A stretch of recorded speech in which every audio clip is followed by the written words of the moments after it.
6 van brands are dying in Britain right now, and the one sitting at number 1 is also the best-selling van brand in the country. I'll give you all 6, what actually killed each one, and the sentence in a budget document that did more damage than any bad van ever has.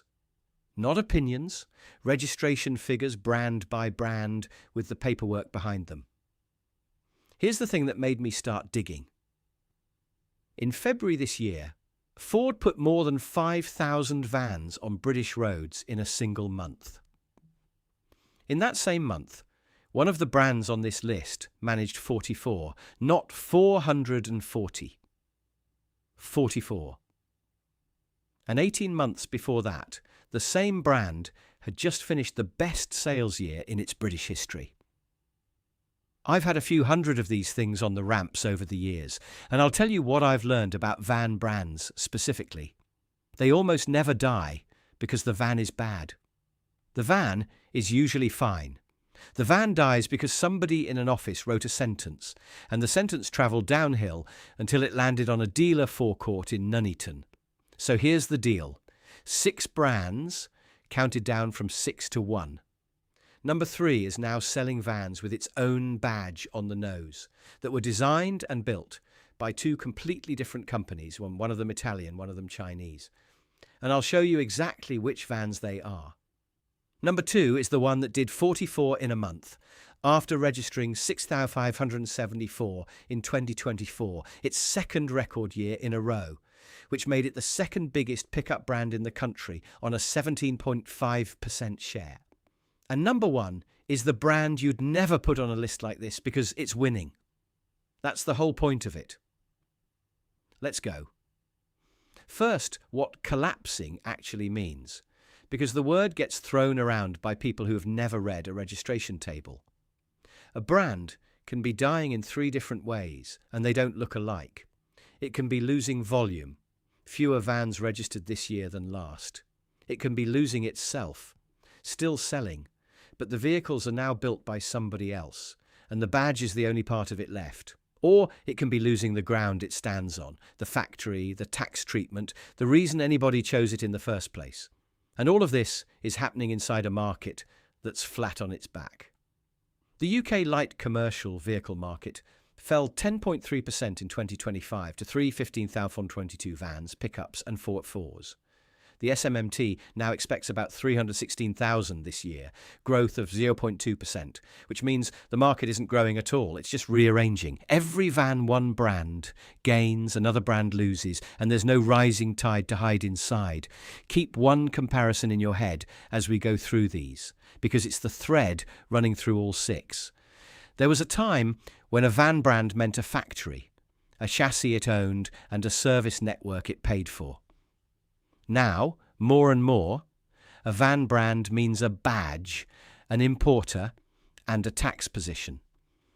3 of the 6 on this list are being killed by things that have nothing to do with engineering at all. Number 6, Farizon. You might not have heard of it, which is itself the story. Farizon is the commercial vehicle arm of Geely, the Chinese group that also owns Volvo and the London taxi company. And it arrived in Britain with a clean, all-electric van range and a lot of confidence. Here's how that's going. In February 2026, Farizon Auto UK registered 13 vans in the month and 39 for the year to date. Across the whole first quarter, it managed 67, which analysts put down to the lack of an established retail network and a higher price point, the 2 things that kill a new van brand faster than anything mechanical. Now compare that to Kia, which came into the same market in the same segment at almost the same time. Farizon had a 6-month head start on Kia and still hasn't made a meaningful impact, while Kia is running at 1.5% share, had originally forecast around 3,000 vans for 2026 and looks like it could get closer to 5,000. Same market, same electric-only proposition. One brand is on for 5,000 and the other is on for a few hundred. The difference isn't the van. Nobody who bought a Farizon has told me it's a bad van. The difference is that a tradesman with a broken van at 8 in the morning needs somebody within 30 miles who has the part on a shelf. That's not marketing. That's the whole product. And if a thin network can bury a brand new brand, wait until you see what it does to one that's been here for decades. Number 5. KGM. The Korean brand most British buyers still call SsangYong, now trading as KGM. And its business here has always leaned hard on one thing, the Musso pickup. Sold on the idea that you could have 3.5 tons of towing and a 5-year warranty for less than the Japanese wanted. 15 registrations in February. 111 for the year to date. That's it. That's the whole item. Because there isn't much more to say and I'd rather not pad it. The brand didn't get out-engineered. It got standing in the wrong segment on the wrong day, and I'll show you exactly which day later on. Number 4 is where the story stops being about small brands and starts being about a name that's been on the front of British working vehicles since before most of us were born. Number 4, Fiat Professional. Fiat registered 133 commercial vehicles in February this year and 378 for the year to date. For a brand whose Ducato is one of the most significant load carriers ever built in Europe, that number is genuinely hard to look at. And Fiat's wider troubles in Britain aren't just a van problem. Across the whole first half of 2026, Fiat was named among the worst performing larger brands in the UK car market. Now, I want to be straight with you about this one because the raw figure overstates the collapse, and I'm not interested in dishonest arithmetic. By the way, if you want to keep your car running for as long as possible without wasting money on unnecessary garage bills, I put together a guide called the 500k Mile Car Care Bible. It covers 101 habits that can help your car last longer, the warning signs you should never ignore, and how to spot unnecessary repairs and garage upsells before they cost you a fortune. To get your copy, just scan the QR code on screen with your phone's camera, or use the first pinned comment below. The Ducato has a second life that never appears in van registrations. It's the most common motorhome base in Europe. Around 2/3 of European motorhomes are built on it. Those vehicles get registered as motor caravans, not as light commercials. So every Ducato that leaves the factory as a bare chassis cab and comes back as a 4-berth with a wet room is invisible in the number I just gave you. My read, and I'm marking this as my read rather than a fact I can hand you a document for, is that Fiat's real presence on British roads is meaningfully larger than 378 vans in 2 months suggests. But that's exactly what makes it interesting, because look at what it means. The Ducato has quietly stopped being a van brand's flagship and become a component, a base vehicle, somebody else's raw material. And here's the mechanism, which is the part nobody explains. That van is built at a plant in Atessa in Italy, and the same vehicle comes out of it wearing a whole shelf of different badges. The Ducato is also sold as the Citroën Relay, the Peugeot Boxer, the Vauxhall Movano, the Ram ProMaster, the Toyota ProAce Max, and the Iveco Super Jolly. One production line, 7 names. Different grille, different steering wheel boss, largely the same van underneath. That's brilliant industrial logic. And it's also the trap. When your van is available under 6 other badges, all of them with bigger dealer networks or better fleet deals, or a cheaper contract hire rate this quarter, what exactly is your brand for? Fiat Professional built a genuinely excellent large van and then licensed away every advantage that came with it. There's no fault in the engineering. The failure is commercial, and it's self-inflicted. Right? Pause the count for a second, because a pattern has shown up and I want you to see it before we go on. 3 brands in, and not one of them is failing because of how the van drives. Farizon has no network. KGM has one product in a poison segment. Fiat gave its own vehicle away to 6 competitors. In this market, the engineering is rarely the murder weapon. From here, It escalates, and it escalates in a specific direction. The next three aren't small brands being squeezed at the edges. They're big, established, famous names. And the thing hollowing them out is happening in plain sight, while their sales figures look respectable. Number 3 has almost stopped building its own vans. Number 2 is the one that did 44 in a month. Before that, if you want more of this kind of thing, the registration tables read properly rather than the press release, subscribe. That's all I'll say about it. Now, number 3, and it's the one that genuinely annoyed me. Number 3, Iveco. Iveco built its reputation in Britain on the daily, and the daily earned it honestly. Body on frame, rear-wheel drive. The one large van in the class built like a small truck instead of a big car, which is why you'll still find 20-year-old ones dragging plant around. If you've ever compared the chassis rails on a daily to the underside of a monocoque van, you know why the recovery operators liked them. Iveco Group registered 139 vans in February this year, 267 for the year to date. But volume isn't the collapse here. This is the second kind of dying, the brand losing itself. Because look at what Iveco is now putting its badge on. There's the Iveco E-Jolly, which is a rebadged Citroën E-Dispatch, the same van as the Fiat E-Scudo, Peugeot E-Expert, and Vauxhall Vivaro Electric.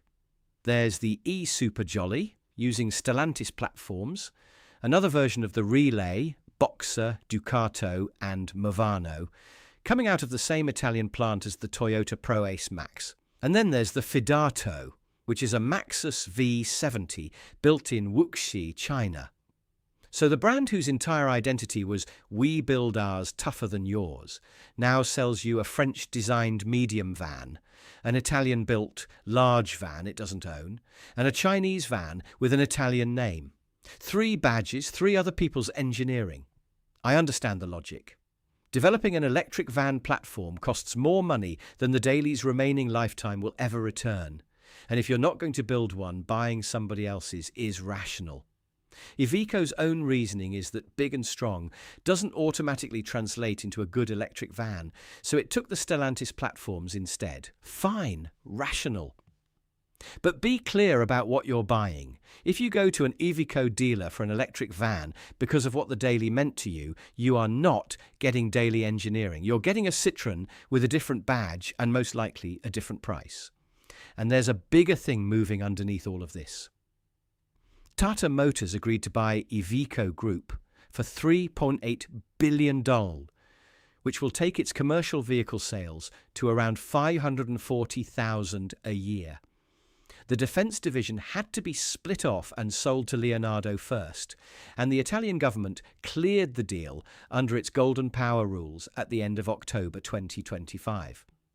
Here the sources genuinely disagree, so I'll tell you what I found rather than pretend it's settled.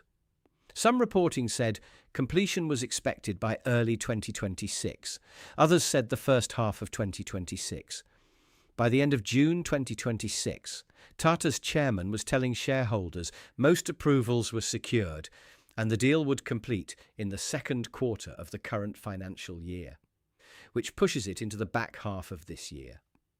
I've taken the later date because it's the most recent and the most conservative, and as far as I can tell, it hasn't closed yet. If it has, and I've missed the announcement, tell me below and I'll take the correction. Number 2. Isuzu. Isuzu doesn't sell cars in Britain. It only makes commercial vehicles, and its whole pitch is tough, strong, built to go the distance. One product carried the business: the D-Max pickup. 5-year, 125,000-mile warranty. 3.5 tons of towing, 120 kilos of payload. A working man's vehicle sold to farmers, fencers, ground workers and estate managers, and they bought it in numbers. In 2023, Isuzu registered 6,318 D-Maxes.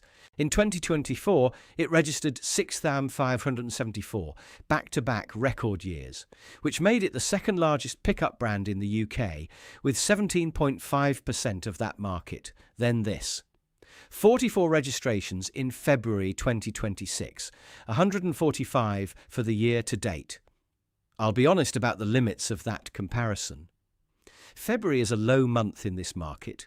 Everybody waits for the March plate change, and I could not find a clean full year 2025 figure for Isuzu UK that I'd trust enough to put in your ears. So I'm not going to quote you a percentage drop I can't defend. What I can tell you is that a brand doing over 6,000 a year does not do 44 in a month, unless something structural has broken.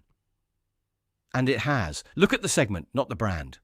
Pickup registrations across the whole UK fell to 3,732 in March 2026 from 8,107 the year before, down 54%. By July, pickups had declined for a 10th consecutive month, down 53.2% to 888 units and just 3.1% of the market. And the SMMT is explicit that the cause is the reclassification of double cab pickups under benefit in kind and capital allowance rules. That's it. That's the murder weapon. Not the van, not the engine, not Chinese competition, not reliability. A tax classification. And it fell hardest on the brand with nowhere else to stand. Ford lost pickup volume too, but Ford has the Transit. Toyota lost Hilux volume, but Toyota has everything else. Isuzu had the D-Max, and when the D-Max became a tax problem, Isuzu became a tax problem. The response tells you plenty as well. Manufacturers started launching what the trade openly calls HMRC-compliant pickups. The Isuzu D-Max commercial, with a two-seat Ford Ranger expected to. Read that again. The engineering answer to a tax rule was to take the back seats out. Same truck, same price bracket, fewer seats, and now it's a van again. Isuzu also brought an electric D-Max to the UK, with deliveries from May 2026, 163 miles of range, over a ton of payload, 3.5 tons of towing, which is a serious piece of work.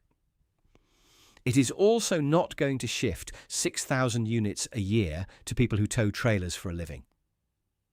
Second pause, and this one matters, because you now know something the headline figures don't tell you. Every brand so far has been small, or niche, or losing itself quietly. Number one is none of those. Number one leads the market, tops the model charts, dominates electric vans, and is still, by the only measure that counts in a flat market, the biggest single loser in Britain. That's the part I want to hand you carefully, because plenty of people are going to disagree with me putting it on the list at all. Number one. Ford. Ford is the largest commercial vehicle manufacturer in the UK, registering more than 5,000 vans in February alone. The Transit custom remains completely dominant, 7,715 registrations in March 2026 and 12,028 year to date, topping both charts by a clear margin. And in electric vans, Ford accounted for over 41% of all battery electric LCVs registered in a single month last year. So how is Ford collapsing? Here's the number. In the first 3 months of 2026, Ford lost more van volume than any other brand in Britain by a large margin, a decrease of 6,751 vehicles. Sit with that. In 1 quarter, Ford shed more units than Isuzu, KGM and Farizon look likely to register between them in the entire year. The market leader lost, in 90 days, a business bigger than 3 of the brands on this list put together.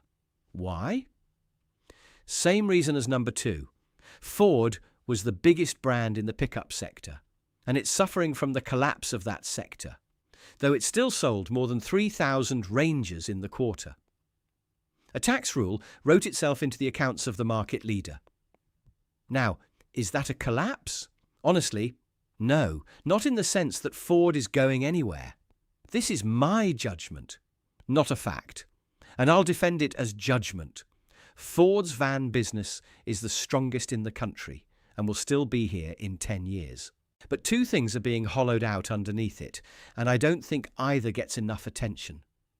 The first is that Ford's British van business is increasingly a badge on somebody else's manufacturing. The transit custom you see everywhere is built in Turkey. The small van at the bottom of the range is a Volkswagen underneath. There is no Ford van factory in Britain and hasn't been for years, which means every one of those 5,000 February registrations arrived here on a boat, exposed to exchange rates, tariffs, and somebody else's industrial politics.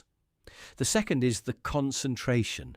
When one model is that dominant, everybody's pricing, residuals, and parts availability get set by one product line. If Ford has a bad year on a supplier contract, the entire British trade feels it. That isn't collapse. It's fragility dressed as strength, and it's the thing I'd actually worry about if I ran a fleet. Now, the part that makes me genuinely irritated, because this is where all 6 of these brands were shot, and it was done in public. Somebody decided your pickup was a car, and then they told you they'd listened, and then they did it anyway. Here's the sequence, and every step of it is on the record. On Monday, 12th of February 2024, HMRC updated its guidance so that from July 2024, double cab pickups with a payload of 1 ton or more would be treated as cars rather than goods vehicles, for both capital allowances and benefit in kind. The trade went up in flames. Farmers, builders, dealers, everybody. 7 days later, the government announced that it had listened carefully to views from farmers and the motoring industry, acknowledged the change was inconsistent with its wider aims of supporting business, and withdrew the guidance. That's their language, published on the government's own website. You can go and read it. 8 months after that, the same measure was slipped into the notes of the autumn 2024 budget, and it wasn't mentioned in the budget speech at all. From 1st April 2025 for corporation tax and 6th April 2025 for income tax, double cab pickups with a payload of 1 ton or more are treated as cars for capital allowances, benefits in kind, and certain deductions. So the sentence that killed number 2, gutted number 5, and cost the market leader nearly 7,000 vans in a quarter was announced, withdrawn with a promise, and then reinstated in the small print without being said out loud. Now the arithmetic, because that's the accusation, and I barely need to add anything to it. Under the old treatment, the benefit charge for a van in 2025 to 26 was $4,020 plus $769 if the employer paid for private fuel. Flat rate. Same for everybody. Under the new treatment, it's list price multiplied by a CO2 percentage, and a diesel pickup goes straight to the top band. On a 30,000 tonne pickup at 37%, the benefit is 11,100 tonnes, which costs a higher rate taxpayer $4,140 a year. Run that yourself on the 40 grand truck you actually wanted, and you'll see where it goes. Roughly the price of the truck's servicing for its whole life every year, for having a back seat your children sit in twice a month. And who ate it? Not the manufacturers. They responded by launching compliant versions with the rear seats deleted, not the Treasury. You did. If you're a sole trader with a Musso and a horse trailer, or a ground worker who needs to get 4 lads to a site, you are the only party in this arrangement with no way out. There is one door, and it's closing. If you purchased, leased, or ordered a double cab pickup before 6th of April 2025, you can rely on the old treatment until the earlier of disposal, lease expiry, or 5th of April 2029. Ordering counts. A pickup ordered in March 2025 and delivered in September 2025 still qualifies. If you've got one of those, the single most valuable thing in your filing cabinet is the dated order confirmation, and the worst thing you can do is trade it in early without doing the sums first. Disposal ends the protection, none of which is a conspiracy. It's just a series of decisions made by people who were never going to be the ones paying for them, and the reason they got away with it is that almost nobody reads the notes attached to a budget. Which brings me to what I actually think about all this. I've got a lot of time for a vehicle you can understand the whole way through. A daily chassis You can measure with a tape and repair with steel. A Ducato that's been the same shape long enough that every parts man in the country knows it by feel. That kind of thing is honest. It tells you what it is, and it lets you make your own decisions about it. What's been lost in the van market isn't quality. The vans are better than they've ever been. What's been lost is legibility. You can no longer tell from the badge on the nose who designed it, who built it, which country it came from, whose parts network stands behind it, or what it'll be classified as by the tax office in 3 years' time. 6 badges on one van and a tax status that changes with a press release. And judgment is a skill. It's the one thing a working man can actually build up over a career. Knowing which van to buy, which one to keep, which one to walk away from. When the information gets deliberately muddy, that skill stops working and you're pushed back to trusting a brochure. That's the real theft here, not the money. The ability to work it out for yourself. So let's make that skill work again. Here's the recap, and then a procedure you can run on any van, any badge, any brand, including ones I've never heard of. The 6 counted down. Farizon, 67 vans in a quarter, no network. KGM, 111 year to date, 1 product in a poisoned segment. Fiat Professional, a superb large van given away to 6 rival badges. Iveco, now selling rebadged French, Italian and Chinese vehicles under a name it earned by building its own. Isuzu, from a record 6,574 in 2024 to 44 in a month. And Ford, top of every chart and down 6,551 units in a single quarter. Now the procedure. 4 questions in this order before you sign anything. 1. Who actually builds it and where? Ask the salesman for the plant. If the answer is a plant that also builds 3 other badges, that's good news for parts and bad news for resale. You'll be competing with every one of those badges on the used market.